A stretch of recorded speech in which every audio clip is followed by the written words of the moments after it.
అల్లూరి జిల్లా సమాచారానికి స్వాగతం.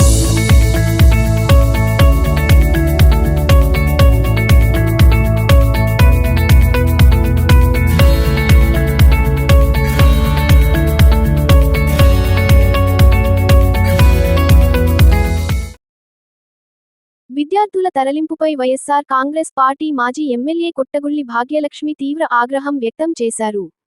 పాడేరు ఐటీడీఏ కార్యాలయం ఎదుట నిన్నటి నుంచి విద్యార్థులు, తల్లిదండ్రులు చేపడుతున్న నిరసన వద్దకు మాజీ ఎమ్మెల్యే భాగ్యలక్ష్మి చేరుకున్నారు. తల్లిదండ్రులు, విద్యార్థులను కలిసి వారి సమస్యలను అడిగి తెలుసుకున్నారు.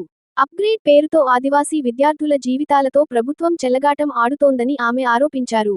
ముఖ్యమంత్రి ప్రారంభోత్సవం కోసం హుటాహుటిన పాఠశాలకు రంగులు వేసి విద్యార్థులను విద్యకు దూరం చేశారని విమర్శించారు. నిన్నటి నుంచి వర్షంలో తడుస్తూ, నిద్రాహారాలు లేక నిరసన చేస్తున్న గిరిజన విద్యార్థులను ప్రభుత్వం, అధికారులు పట్టించుకోకపోవడం దారుణమని భాగ్యలక్ష్మి అన్నారు. కనీసం విద్యార్థులకు మధ్యాహ్న భోజనం కూడా ఏర్పాటు చేయకపోవడం చూస్తుంటే కూటమి ప్రభుత్వానికి, స్థానిక అధికార యంత్రాంగానికి ఆదివాసీ విద్యార్థుల పట్ల ఉన్న శ్రద్ధ ఏంటో అర్థమవుతోందని విమర్శించారు. కొత్తగా సెంటర్ ఆఫ్ ఎక్సలెన్స్ ఏర్పాటు చేయాలనుకుంటే నూతన భవనాన్ని నిర్మించి అవసరమైన సౌకర్యాలు కల్పించాలి తప్ప ఉన్న పాఠశాల నుంచి ఆదివాసీ విద్యార్థులను అర్ధాంతరంగా తరలించడం సరికాదని ఆమె స్పష్టం చేశారు. తమ పిల్లలను మారిక వలసలోనే కొనసాగించాలని ఆదివాసీ విద్యార్థుల తల్లిదండ్రులు నెల రోజులుగా ఆందోళనలు చేస్తున్నప్పటికీ వారి అభిప్రాయాలను అధికారులు పట్టించుకోవడం లేదని ఆరోపించారు. అధికార యంత్రాంగం గొప్పలు చెప్పుకోవడానికి కార్యక్రమాలు నిర్వహించడం కంటే విద్యార్థులు, తల్లిదండ్రుల సమస్యలను పరిష్కరించడంపై దృష్టి పెట్టాలని మాజీ ఎమ్మెల్యే భాగ్యలక్ష్మి డిమాండ్ చేశారు. ఆదివాసీ విద్యార్థుల విద్య, భవిష్యత్తుతో చెలగాటం వద్దని, తల్లిదండ్రుల డిమాండ్ను పరిగణనలోకి తీసుకుని మారిక వలస పాఠశాల విషయంలో ప్రభుత్వం వెంటనే స్పష్టమైన నిర్ణయం తీసుకోవాలని ఆమె కోరారు.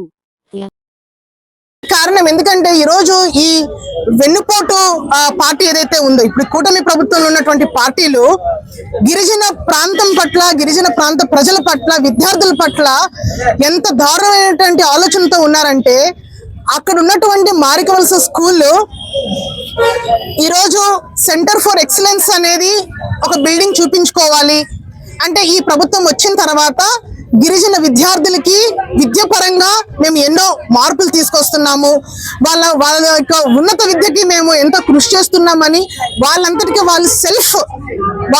వాళ్ళు మెప్పు పొందడానికి అక్కడ ఎగ్జిస్టింగ్ ఉన్నటువంటి బిల్డింగ్ ని, అక్కడ ఉన్నటువంటి పిల్లలందరినీ కూడా దారుణంగా బలవంతంగా తరలించి ఈరోజు దాన్ని మళ్ళీ ముఖ్యమంత్రి గారి చేత మళ్ళీ దాన్ని కొత్తగా ప్రారంభోత్సవం చేసుకోవడం, గొప్పగా చెప్పుకోవడానికి ఒక పబ్లిసిటీ స్టంట్ గా ఈరోజు ఈ యొక్క అంశాన్ని వాళ్ళు వాడుకుంటా ఉన్నారు.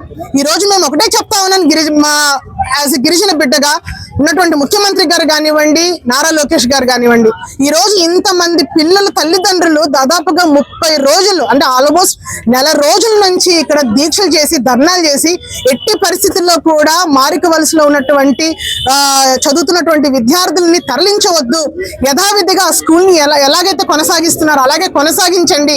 ఎందుకంటే ఒక మెరిటోరియస్ స్టూడెంట్స్ చాలా మంది ఏపీఆర్ లో ఎంట్రన్స్ ఎగ్జామ్ రాస్తారు. ఎంట్రన్స్ ఎగ్జామ్ లో ద బెస్ట్ మార్క్స్ స్కోర్ చేసిన వాళ్ళకి మాత్రమే ఏపీఆర్ లో సీట్స్ అనేది అలాట్ చేయడం జరుగుతుంది. అండ్ అదే విధంగా మారిక వలసలో చదివించుకోవడం అనేది చాలా మంది పిల్లల తల్లిదండ్రులు కలలు కంటారు. ఎందుకంటే అక్కడ వాతావరణం డిఫరెంట్ గా ఉంటుంది.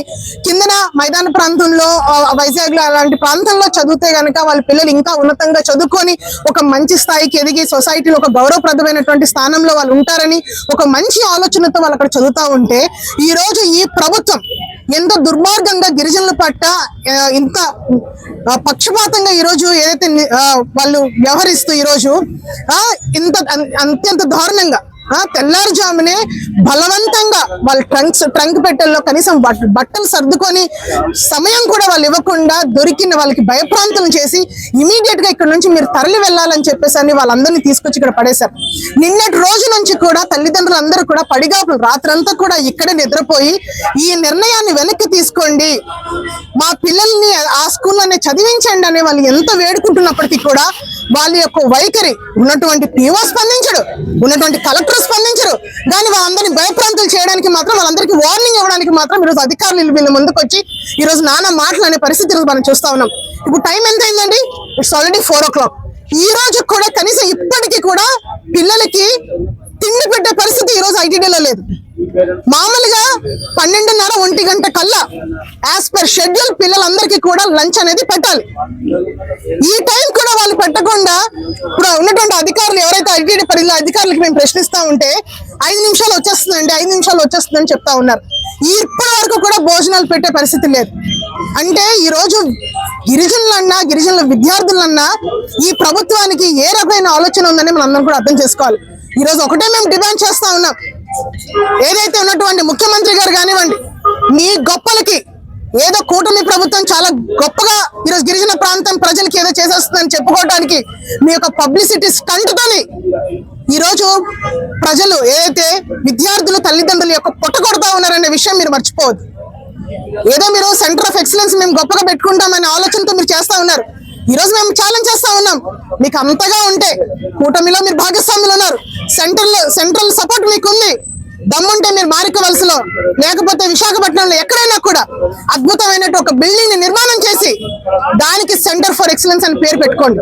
అంతేగాని ఎప్పుడో 2004లో ఒక గురుకులాలు అనేది ఏర్పాటు చేయాలి, ఇంగ్లీష్ మీడియం చదువులు పేదవాడికి చేరువ చేయాలని ఆనాడు దివంగత నేత రాజశేఖర రెడ్డి గారు పెట్టినటువంటి ఈ గురుకులాస్ ఏదైతే ఉన్నాయో ఈరోజు దీన్ని నిర్వీర్యం చేసి ఈరోజు మీరు నాటకాలు ఆడుతా ఉన్నారా? ఇది ఎంతవరకు న్యాయం అండి? ఈరోజు మేము చెప్తా ఉన్నాం, విద్యని ఎన్నో మార్పులు తీసుకొచ్చి నాడు నేడు అనే కార్యక్రమం ద్వారా అద్భుతమైనటువంటి అడిషనల్ క్లాస్ రూమ్స్ నిర్మాణం చేయడం జరిగింది, ఇంగ్లీష్ మీడియం ప్రవేశపెట్టడం జరిగింది, సిబిఎస్ఈ సిలబస్ ఇంట్రొడ్యూస్ చేయడం జరిగింది మా గవర్నమెంట్ లో జగన్మోహన్ రెడ్డి గారి నాయకత్వంలో. ఈ రోజు చంద్రబాబు నాయుడు గారు చూస్తే తల్లికి వందనం అమ్మ ఒడి అని మేమంటే మాది కాపీ కొట్టి తల్లికి వందనం అంటాడు. ఆ క్రెడిట్ అంతా కొడుకుని ఒక ఆలోచన విద్యాశాఖ మంత్రి గారికి గొప్ప ఆలోచన వచ్చి తల్లికి వందనం కార్యక్రమం పెట్టాడని చెప్పేసి అని ఎంతసేపు మీ కొడుకుని పొగుడుకోవడం కాదు. ఇలాంటి చెత్త నిర్ణయాలతోని దయచేసి విద్యార్థులు కడుపు కొట్టకండి. మీకు అంతగా గిరిజనులు ఉద్ధరించాలన్నా గిరిజనులకు ఏదైనా మేలు చేయాలంటే సొంతంగా మీరు ఒక నిర్మాణం చేసి సెంటర్ ఫర్ ఎక్సలెన్స్ పెట్టి ఇక్కడ ఉన్నటువంటి విద్యార్థులకి ఐఐటీలో కానీ నీట్లో కానీ ఎన్ఐటీలో కానీ కోచింగ్స్ ఇచ్చి వాళ్ళని ప్రోత్సహించండి. అంతేగాని ఎగ్జిస్టింగ్ ఉన్నటువంటి బిల్డింగ్స్ లో ఉన్న పలంగా కనీసం పేరెంట్స్ కి ఎలాంటి ఇంటిమేషన్ లేకుండా, ఒక పేరెంట్స్ మీటింగ్ అనేది లేకుండా, ఒక తీర్మానం లేకుండా, ఎవరికి కూడా ఆమోదంగా లేనిది ఈరోజు మీ సొంత నిర్ణయాల కోసం కొన్ని రోజుల్లోనే ఒక వారం రోజుల్లో ముఖ్యమంత్రి గారు వచ్చి ఆ బిల్డింగ్ ఓపెన్ చేస్తారట. ఉన్న పలంగా పిల్లలందరినీ కూడా ఖాళీ చేయించేసి దానికి ఒక కొత్త రంగులు వేయించేసి ఒక పేరు బోర్డు పెట్టారు సెంటర్ ఫర్ ఎక్సలెన్స్ అని.